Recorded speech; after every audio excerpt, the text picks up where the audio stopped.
Welcome to the Covert Nerd Podcast. Thank you for listening. I really appreciate your time. Today we're going to be looking at the East of West comic book by Jonathan Hickman. Next, are you binging on comics? And lastly, we're going to take a look at some nerdy dads. So let's nerd it up right now.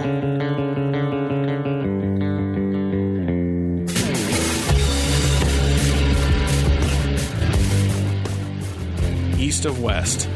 This is the world. It's not the one we wanted, but it's the one we deserve, is a quote from the East of West comic book series by Jonathan Hickman. This comic received nominations for Best Writer, Best Continuing Series, Best Artist, and Best Colorist from the Eisner Awards. Unfortunately, it didn't win any of them, and that's a massive amount of praise and honor surrounding this book. East of West is a comic book series published by Image Comics, created by writer Jonathan Hickman and artist Nick Dragotta. The book is a science fiction western. It's set in a dystopian version of the United States, whose fate rests in the Four Horsemen of the apocalypse. Things didn't go exactly down in the American Civil War like it was expected. The war went on and on and on between the North and the South. Even the Native Americans got into the fighting. Then after years and years of fighting, a huge comet collided with the Earth. Then the people saw it as a sign to the end. In 1908, America was divided into 7 nations of America. On the same day, 2 figures from different walks of life, Elijah Longstreet and Red Cloud, told of something big on the horizon before they died. Several years later, another big figure dies, delivering out another message.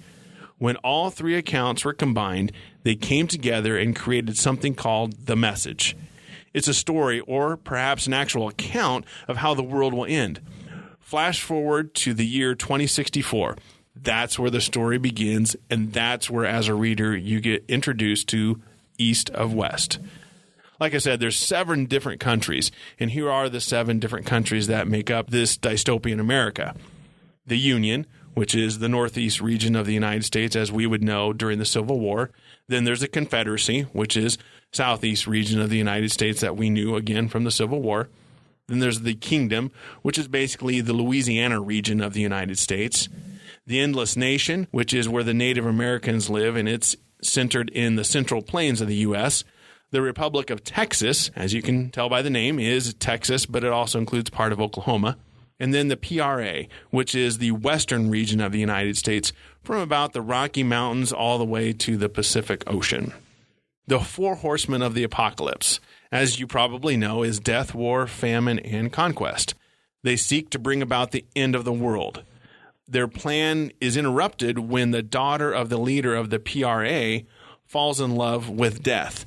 Essentially, love conquers death.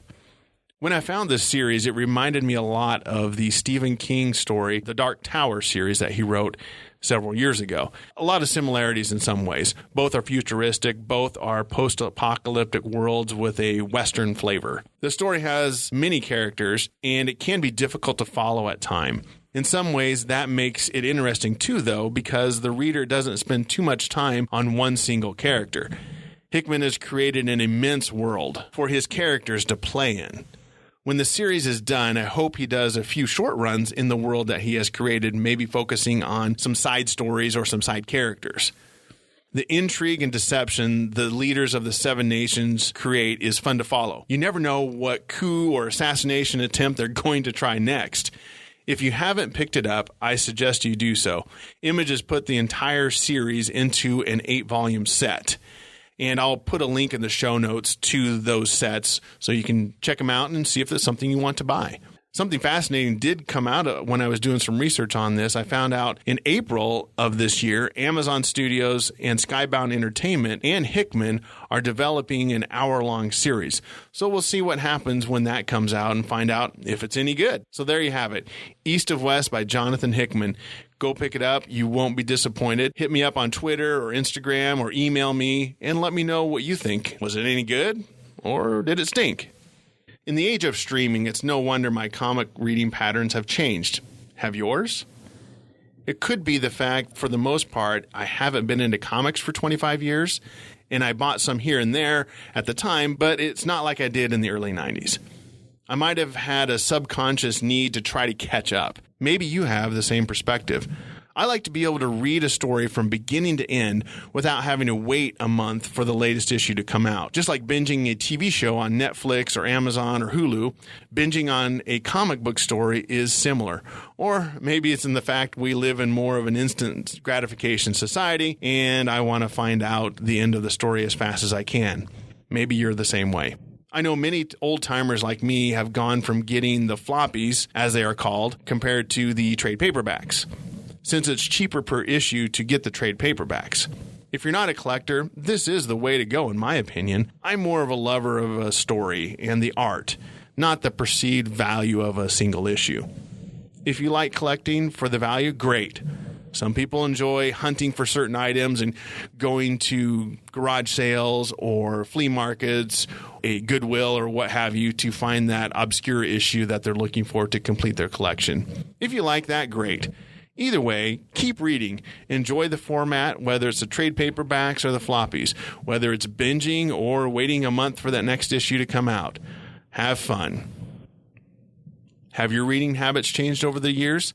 If they have, hit me up again, like I said, on Twitter, Instagram, or email. Go to covertnerd.net, and you can find all the links there to get in touch with me and let me know. Have they changed, or have they stayed the same over the years? Another curious question would be, do you like the paper format, or do you like the electronic format on a tablet or on your phone, or whatever electronic device do you like to read? Let me know. I lately have been getting into more of the electronic side just because it's a lot more convenient. I can just get my electronic device out, whether that's a laptop or phone or tablet, and read wherever I want. But I do like the nostalgia of the old paper issues as well. So again, let me know what you think. Recently, I celebrated Father's Day, and it was great. My kids know I'm a nerd, and they took me to a local comic book shop, which also happens to connect to a huge retro store with toys from the 70s, 80s, and 90s. We spent hours looking and laughing at all the sorts of things that we saw from years past. One son found an old D&D players and DM guide written by Gary Gygax. Another son found one of those old mini Pac-Man arcade machines that you can put on the table and play. At the comic shop, they were selling stacks of comics for $1. For an old cheapskate like me, that was right up my alley. Some of the comics in the stack were ones that I had lost because I was storing a long box in the basement and the AC condensation hose broke and started flooding the basement for days before I noticed. I know. You're screaming to yourself, what an idiot. Who stores those comics in a basement in a cardboard box? Well, in all fairness, I had been storing them like this for over 26 years without any problems. But yes, okay, fair enough. Throw stones. I learned my lesson. Anyway, they heard me mention this, and while I was looking at some of the other stuff, they went and bought those stacks of comics that had some of those issues I was missing. Also, while I was there, I saw a lady in the store who was looking at comics. She found a trade paperback and commented to the store owner that her dad loved this writer and she was going to get this for him. She also bought a few things for her husband, who happened to be there and was looking at some other things. Her daughter, who was with her also, bought a few books for her dad, and she paid for it for herself. She was probably 6 or 7, and you can just see as she's placing the quarters and dollars and dimes on the counter to the owner. It was so heartwarming to see kids, young and old, and their nerdy dads interacting with the things they nerd out about. Do you do nerdy things with your dad? Doesn't have to be nerdy, I guess, but since this is a nerd podcast, that's what we focus on. If you and your dad like fishing, do you fish together? If you and your dad like to watch baseball, do it together.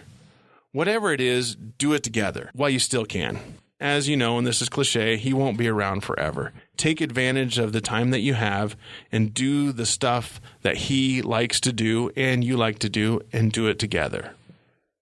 All right, it's shout-out time to those podcasts and people that interact with me on social media. Again, of course, that one time I was abducted by Bree and Jamie. You can find them on Instagram. Check them out. They're funny.